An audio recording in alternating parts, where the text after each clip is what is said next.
Hello and welcome to the Last Week in Denmark podcast. Katie here, and joining me this week is my wonderful co-host Kalpita and an extra special guest, Kelly Rasmussen. Kelly is a data storyteller and advocate focused on Danish policy and how that shows up in daily life.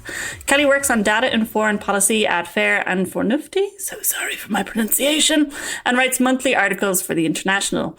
She also hosts The Coffee Pod, a 15-minute interview series spotlighting undertold perspectives in Denmark. So you are going to feel right at home on the podcast today, Kelly. You're very welcome, and thank you so much for joining us. Thank you for inviting me. Very excited. Yeah. How are you doing, Kalpita? How is it? Is it raining in Copenhagen? It often is. You know, it's not raining in Copenhagen, but it is 4 degrees feeling like -5. So it is very windy. It is an ideal afternoon for a nap, which I have just woken up from. Jealous. We have 3 topics today that I am absolutely delighted are not about the recent election. So the first topic is the rise of offline experiences. Then we're going to be talking about, are more internationals leaving Denmark than arriving? And then finally, there's a new Danish translation of a book that is a little bit old, about how we perceive debt, and it's challenging traditional views about it. So that's coming up in Danish news at the moment. But first, let's talk about the rise of offline human experiences. So this is referring to kind of a common trend that's being called the human rebound. So after years of digital first living, different trends are showing up with people reclaiming their time, their homes, and their relationships from the pressure of looking perfect online. So there's a lot of this is kind of talking about things like people doing more in-person events, moving away from online dating to in-person events like Pitch a Friend, people transforming their backyards to wellness centers. And I suppose this is something that I don't find surprising. What do you think, Kelly? I have not experience, but I have seen people, especially those buying new homes, trying to make space either for a kitchen garden project or for a sauna, which is a very intimate part of the Swedish culture, but has sort of disappeared in the Danish one. There are still some old housing where you find basements, which were actually saunas, and then they are converted into storage in some sort. A basement is a sauna? Yeah. That sounds like a mold problem. No, I mean, I don't know. I don't know. I've seen they obviously them. did it. Yeah, but maybe not after we've had flooding in the past couple of years, especially with the cloudbursts and stuff. Am I here for it? Hell yeah. I mean, love a sauna and steam, so please bring that back. But I'm not that young anymore, so I'm not sure Pitch a Friend is something that I have experienced yet. But I suppose you would do that anyway if you found someone really nice and thought, hey, let me hook you up with that friend of mine whom I know who is quite lonely in this wonderful town of yours, Denmark. But other than that, I'm here for run clubs. I'm not here for fastelavnsboller run marathon. That's a terrible idea. Surely there's so much vomiting.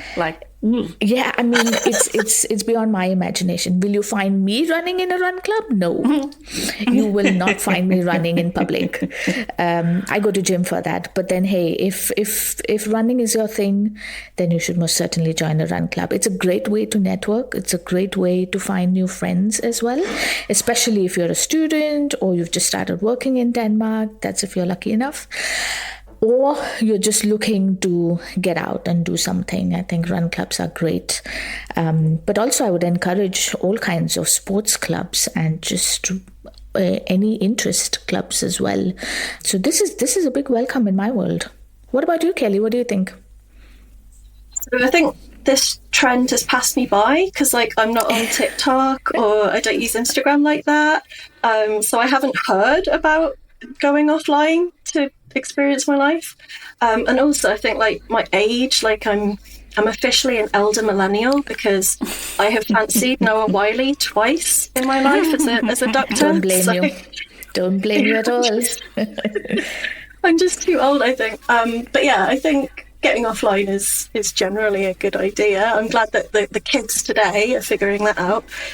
My thing isn't running with other people. I'll run on my own, but not with other people. But my thing is like improv. So like I go out to a class and it's so much fun. We're just playing pretending, and pretending is really serious. Oh no, let's find the game. No, he's just playing. It's so much fun. Yeah. So I think, yeah, it's great that kids are learning that they need to get off their screens. But I wonder if it's just because the apps themselves just get worse and worse as they go on, you know? I don't know, this is a family podcast, but the technical term is enshittification, where things get worse and worse all the time. So I wonder if what's happening is that people just are sick of the apps just sending them ads and reels that they don't want to see anymore. So that in desperation, turning to running, like, it's beautiful. I love to see it. I love that. That's the ultimate. We've been driven to running. That's how you know we've hit our limits. But I completely agree. And I don't think it's surprising at all. I think especially with AI, the amount of garbage that's online has just multiplied exponentially. And there's so much that's even faker. Like, it was already very fake before, but now it's everywhere. And like, even some bus ads very clearly have AI in them. And you're like, I thought bus ads were a safe space. I don't TikTok either. I am on Instagram, but it's mostly for food. And then, so like similarly, I feel like I'm a little bit outside of this, like very intense social media, online driven world that people get stuck in. But at the same time, I'm getting hit with so much garbage that I'm sick of it. Like, I'm just like, I'm bored. I'm not even getting new information. It's the same thing recycled over and over. And I suppose that was already happening, but now it's just happening at such a faster rate that I'm much more aware of it. And I'm just like, this just isn't bringing me any value at all. So I think I would like a sauna, but I don't want to pay for one. So if someone would like to donate, please contact me at. Yeah, I like. Don't have a garden, but I like the active rejection of accessibility. I enjoy that quite a lot, and I hope we keep doing that even more, because just think about it, not very long ago, at least 5 years ago, we were in the COVID era, where we essentially didn't have access to the outdoors or to people and each other and connection. But at the same time, we had major access to the internet and information and entertainment. And now we've had so much of it. And luckily, because of the EU regulations and a lot of court cases against social media, not just in the European Union, but also in the US, and this visceral change in conversation around how social media companies have deliberately designed their product to manipulate and make it more addictive has brought luckily awareness among people, and especially the youth who are actively rejecting accessibility is really wonderful to see. Say what you may of the younger generation, there are some things that they are doing really well, and one of them is rejecting this attention span and this perfectionism that is being created and forced upon people. So I'm most certainly here for that. And you can see that as well, like when you go out in Copenhagen, also just take Copenhagen fashion for that matter, and why we are on a global scale is because we are unperfect. We are a fashion city which is not trying very hard. We're very practical. We are almost casual. There's a certain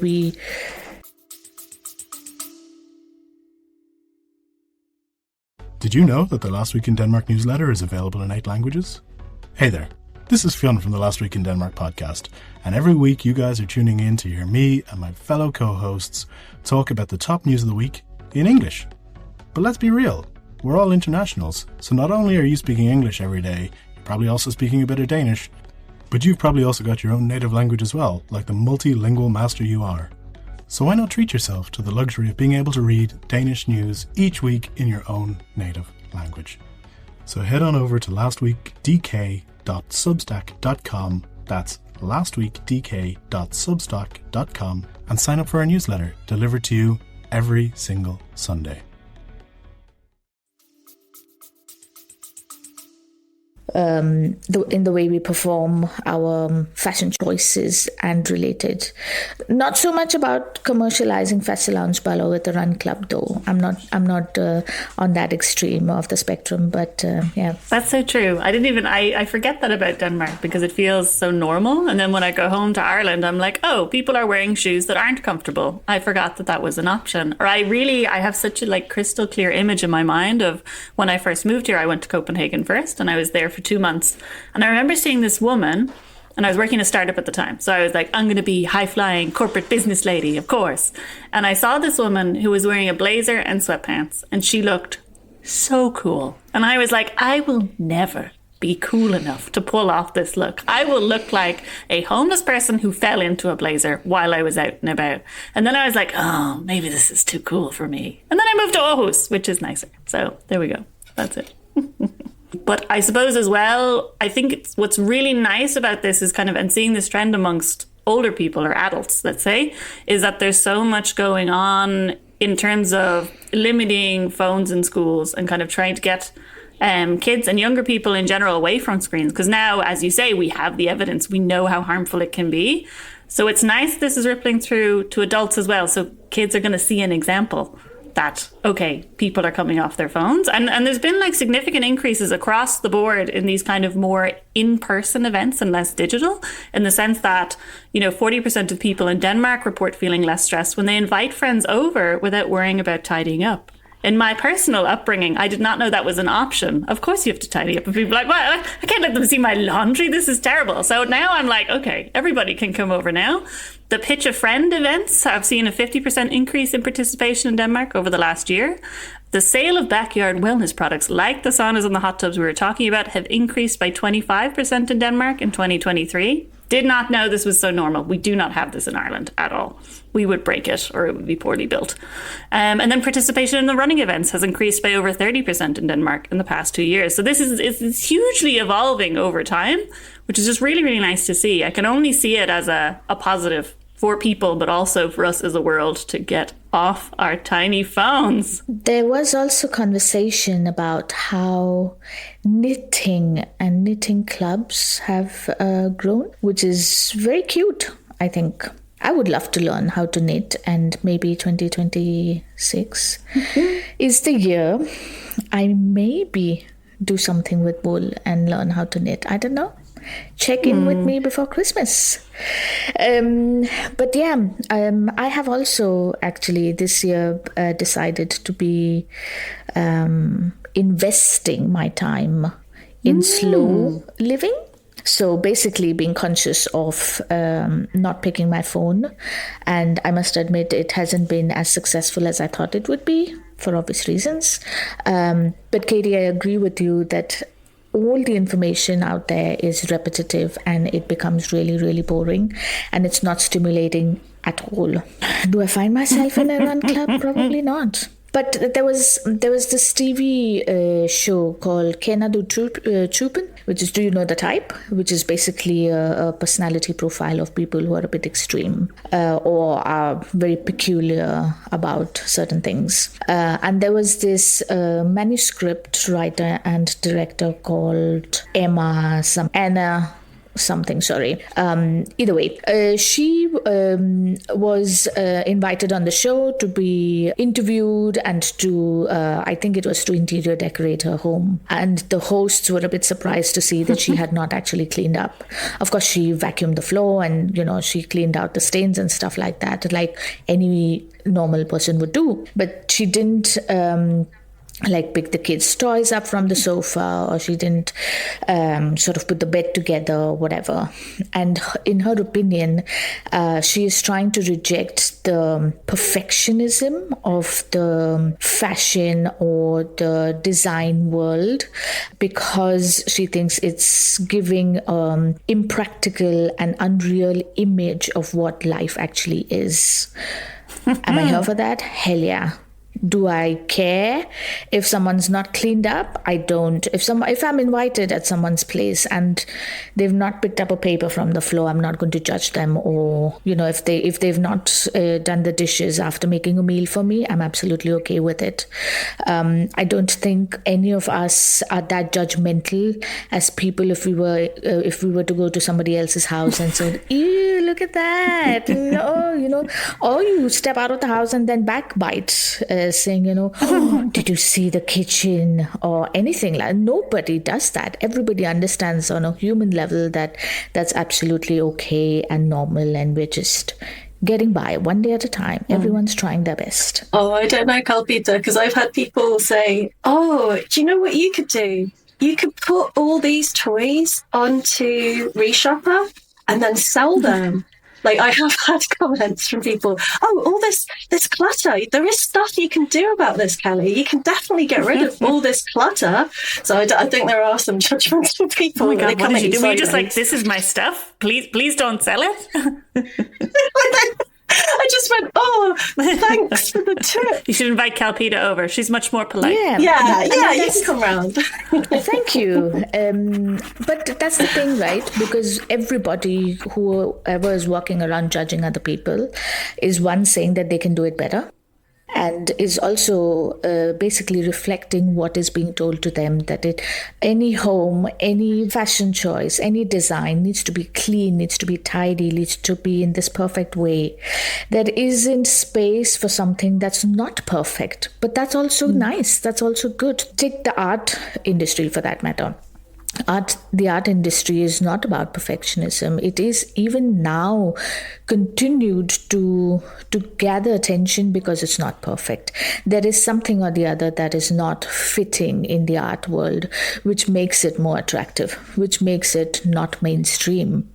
Banksy not came out, but we now know who Banksy is. Does his art still have significance? Of course it does. But it also had significance because you didn't know the guy, because there was this certain mystery, there was this certain imperfection about it that, it wasn't a complete loop. And that's the thing with perfectionism, right? You want to tie everything with a nice, neat bow and convince people that this is the best foot forward. And that perfectionism about putting your best foot forward is not necessarily really productive. So don't go to Reshopper. You keep your stuff. Okay? Keep it on the floor. Yeah, you exactly. Yeah. Or you just put them in a box and just chuck it away if that's what makes you happy. Passive aggressively leave it in your friend's home so that you're like, this is cluttered. Like, what are you doing? Oh, I heard you like toys. But speaking of things that aren't perfect, I'm going to move us on to the second topic, which is the question: are there more internationals leaving Denmark than arriving? So I suppose this is a thing. It comes up from time to time to kind of talk about, people come, they study, and then they leave. So what is the investment? Are we setting up the job world right so that when people come here to study, there's somewhere for them to go? But what are the actual numbers? What is the actual data behind? Are there more internationals coming or leaving? Kelly, do you by any chance have some thoughts? I happen to know the answer to this. Yes, oh my God, Katie.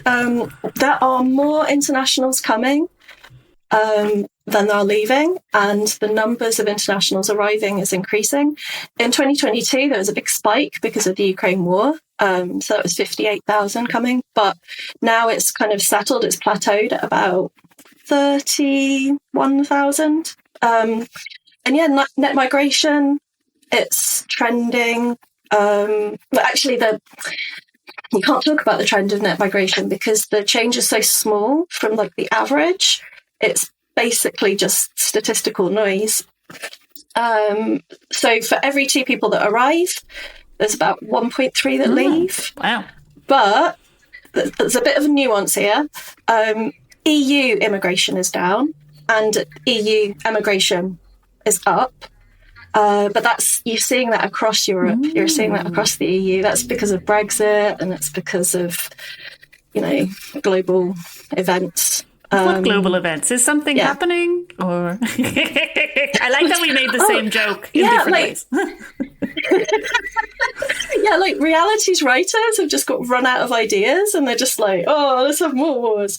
So there is something going on with EU migration, but so net EU migration has more than halved, but that doesn't mean that Denmark isn't doing a good job attracting people. It's just one of those things. The top emigrating nations right now are the Danes themselves, that they're at the top, Romanians, Ukrainians, people from the USA and Poland. So this is people like USA especially, that tends to be the exchange students. So this is people that have come with the intention of going home quite often, because when their work is done or when the war seems okay back home, so they can go back like the Ukrainians.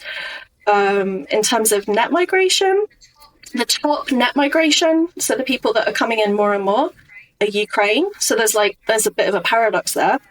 The Nepalese, Germans, Bangladeshis, and Iranians.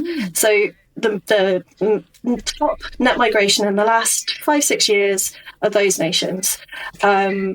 And Denmark has said politically, caused a big political shitstorm about Nepal and Bangladesh. So they're the ones that are being more and more attracted to stay, doesn't want them for some reason. I have not understood that logic. I don't know why they don't want them.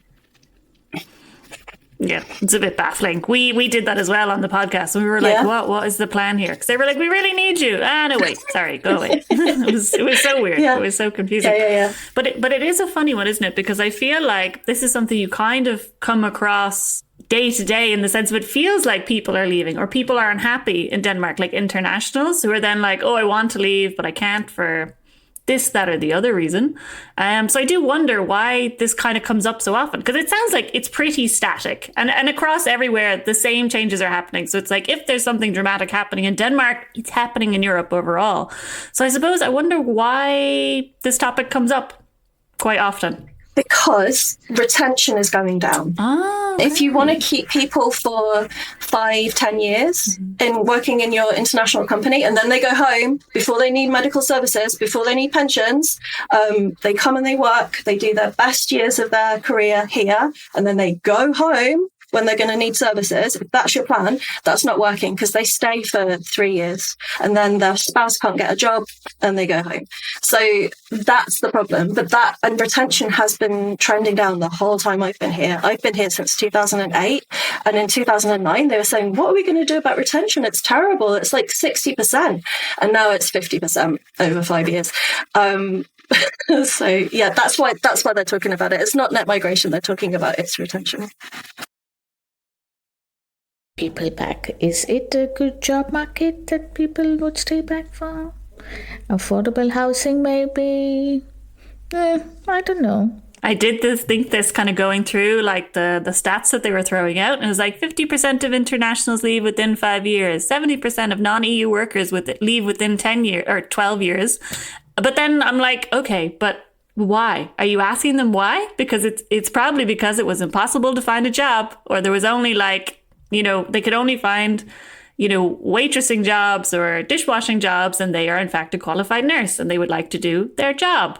So yeah, what kind of work are they? How are they looking into this? I guess is my next question. I don't know that anyone knows, but it's that kind of, okay, we know there's a problem, but do you know why? Are you going to fix that? Or are we just going to talk about the question? There was a survey by Digital Hub.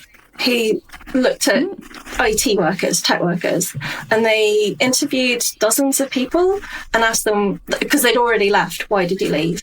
And it was things like the bureaucracy was unmanageable, the rules kept changing, so they could never relax and stay, or the rules would change and then they would need to leave because of the rules, or their spouse couldn't get a job, or they got laid off and then they couldn't find a job. So we've got this paradox at the heart of this report, that they're saying that there is a tech skills shortage within this country, but people with tech skills that get laid off cannot find a tech job to be able to stay in the country. So I don't know how that works. And no one's explained that to me. And no one's looking into that either. They describe it, and then that's the end of the curiosity. And I would love to know why that is happening. I don't think anybody understands why it works the way it works. Also because my perception of it is that there are people who are there for a short term, who are interested in finding out and trying to translate that into policy. At the same time, the government, and I have to say the current government, even if it is sort of on the seat but not on the seat, they have done a very good job of attracting international talent, and especially related to technology and different other skills that we need. At the same time, they've done a very bad job of retaining them. But they have totally ignored this very, very big chunk of people that already exist in society, who have the same skills as any other international recruited to come into Denmark. And that gap between the people that already exist and getting a new lot of people has never been bridged and has never been looked into. So there are people who are skilled, there are people who are capable of doing exactly, if not more, what new recruits are able to do, and bridge that gap. I think there we will find a lot of value and some success with retention as well. Because why would a nurse or an engineer be stuck doing a dishwasher's job or a labor-intensive job just to make it in Denmark? And even if they did it, what dignity do they have and the term perspective in Denmark at the same time? Because if you don't want them, and then they will be off on their way. At the same time, if you want to retain people, then look at the people that already exist instead of recruiting new ones, because that costs a lot of resources as well. So it's not easy to recruit new talent, nor is it easy on the economy to let them go, even if they're going at an average of 3 years. It would save them so much money to just keep the people that they have instead of going to other countries and recruiting people for 3 years. It would save them so much money to recruit within the country of the people that are already here. And I don't know why that business case hasn't occurred to these people that are making these decisions. But that's for better minds than mine. It does feel like there needs to be an overall decision generally in Denmark of, do you want internationals here or not? Because it kind of goes both ways. They want the internationals, but only for a little bit of time and only for these very specific jobs. But then it's only going as time goes on, because there are declining birth rates. The population is going down. You are going to need more people. There's shortages in a number of areas that are really, really critical. So you are going to need more people from other places, but you need them to be able to have a life and exist here, not just invite them over and then be like, fill out all these forms and we'll talk to you in 6 to 8 months. Yeah. Yeah, I love how the language about us is so dehumanizing. And I don't think they even realize it when they say international Arbeitskraft. There hasn't got the word people in there anywhere. So we don't have families. We're just a workforce. We're just widgets that you just slot into your commune, and then you pay the taxes and you do the jobs. And then, Sonneborg was so pleased that they could have a really good adult to child ratio in their burner house. I was so pleased. And then you look at how many people work there, are of working age, and they're from international environment, or that they're actually commuting in from Germany. And then it becomes clear how they can afford to have such great services is because there are so many foreigners who are working there, either as immigrants or commuters or whatever, internationals. It's wild. It's maddening, some might say. But I'll take this point before we all go into a frenzy trying to think this doesn't make sense. Let's move on to our final topic of the podcast today, which is about a book. It's not a new book. It's about 10 to 15 years old, and the man who wrote it is quite dead. But it is in the news at the moment because it has recently been translated to Danish. And the book is about debt and the first 5,000 years. And it's by David Graeber. And it basically challenges how we perceive debt and why we should be less afraid of it, which I find very difficult because I am afraid of everything, including debt. But I suppose, what is your feelings about debt? Like, we say debt, or I have debt. I don't have any debt, but I also don't have any assets. So maybe that's why I'm like, nope, no, thank you. But what general feelings come up for you guys when we talk about debt? I fear debt for obvious reasons. I don't want anybody after me or after my family when I'm not here to collect the debt. And I'm just like you, Katie. No assets, no debt. Just free bird. After I'm dead, nobody is going to be affected by it, and I leave nothing behind. I came with nothing, I go with nothing. Pretty much like that. But I do understand, and of course, David Graeber has been a very, very not controversial would be the wrong way, but he has been very outspoken about certain things. I've not read this book in specific. I have read Bullshit Jobs, and there was another anthropology book written by some of his students on his work, which I found very, very fascinating. And I understand his perspective and where he's coming from. Do I completely agree with not paying my debt and then having that issue become an issue for my family or loved ones? Not really. But I do agree with him that the system is built in a way that you are always in debt once you start your debt cycle. But Kelly, you've read the book, haven't you? I have read the book. I'll give you a quote. The very first thing that he writes is, if you owe the bank $100,000, the bank owns you. If you owe the bank $100 million, you own the bank. Yeah. And that's how he sets the book up.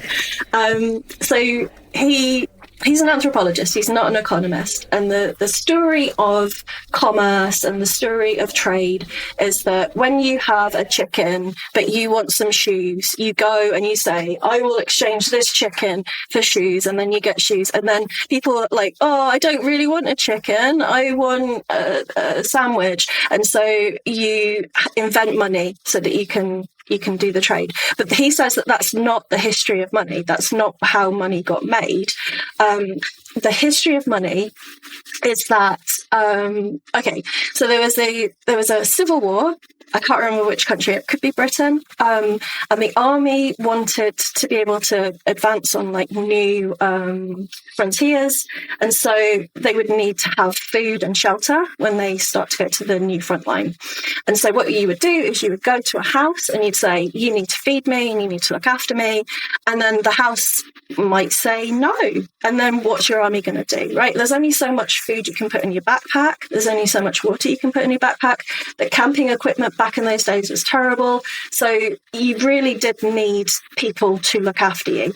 So what they did was say, okay, if you live in my kingdom, you have to pay me with a certain coin. And you can only get that coin if you look after the soldiers. And so that is how money got invented in that particular society, was if you owe me this to live here, and so to get this, you need to do this. And so the history of money is built up mostly on war, and then you get he talks, because it's 5,000 years of history and we don't have very long to talk about it, but the history of capitalism now is of the West going to the East and extracting resources and saying, you owe us this, and using people as slaves, like saying that they had to work for no money and moving them around the world, and extracting value from people's lives and from the resources in their countries, and saying, you owe us this is your debt. And so then, like, we have you seen the musical Hamilton, about Alexander Hamilton? Mm-hmm. I know of it. I haven't seen it. Okay, you know of it. So one of his big achievements was to create the National Bank in America. And how he did this was to make the states assume debts for, like, on a national basis. So there were states that were very affluent because they were built on slave labor, and then there were states like New York that didn't have that weren't very affluent. So they kind of sucked up all the debts, and then that's how they were able to extend credit. And fast forward to, Ford, the businessman with the cars. He said, if the average American understood how the economy worked, there'd be a revolution tomorrow. So this book is well worth a read. I cannot do it justice. But debt is not, like, it's been turned into this morality thing. Oh, you shouldn't owe people money, blah, blah, blah, blah, blah. But he is suggesting that perhaps what you shouldn't be doing is insisting on rent for all your money, and this financialism of capitalism. So it's a very long argument. It's like a few thousand pages of an argument about this. But yeah, so, like, do you remember the crash in 2008? Okay, so that happened because the financial system was allowed to be deregulated. And that happened because Nixon needed money for the Vietnam War. So he said that the dollar wasn't connected to how much gold they had in their vaults. And so the dollar was free floating. And then this created chaos for all of the global south, because they were not able to get in on the party of currencies being more valuable or less valuable. And then, because the currency wasn't pegged to anything real like gold, this allowed financial deregulation to occur, and then oligarchs start stealing resources from their countries, and money starts sloshing around all around the world. So one of his suggestions, one of his pleas, is for maybe we have debt jubilees like they used to have 2,000 years ago. So every now and then, hooray, no one owes anything, we're back to zero. And maybe that could help people. Because, like, did you know that the top cause of bankruptcy in the US is having a catastrophic illness? Yeah, I'm not. Right. I didn't know that, but I'm not surprised. It's right. terrible. That is ridiculous. Like, money's this made-up thing. You don't have to ruin people's lives just because they got sick. You don't have to do that. So there is hope that all them toys, Kelly, could someday be collateral and currency. I guess there's always hope. There's always hope. The thing is that the form of capitalism that we have now, he argues in his book, is limited by resources. You can't keep extracting from the planet, from the people, and expecting 5% interest every single year. You can't expect that to continue forever, because it is an isolated system, and entropy only increases in an isolated system. So this form of capitalism, the way that we're running it, where you expect your money to grow by 5% every year, is causing inflation, and it's causing human misery. So perhaps we people should imagine something better. I mean, I'm totally here. If not in 2 years, in 5 years, all debt goes back to zero. I can get my house in a sauna, and 5 years from now, whatever I've paid. Whatever I've paid, and, et voila. I'm debt free. This is probably why they don't do that. This exact conversation. Everyone be like, I'm going to get a car, I'm going to get a sauna. La, la, la, la. I guess it would have to be a surprise, Yeah. Well, if they say that I have to be in a run club, then maybe that's the only thing that'll probably get me in a run club. But listen, those are all our topics for today. Thank you both so much for joining me on the podcast, and great to meet you, Kelly. Thank you so much for bringing your insights. Thank you. And thank you everyone for listening. Thank you. Until next time, bye.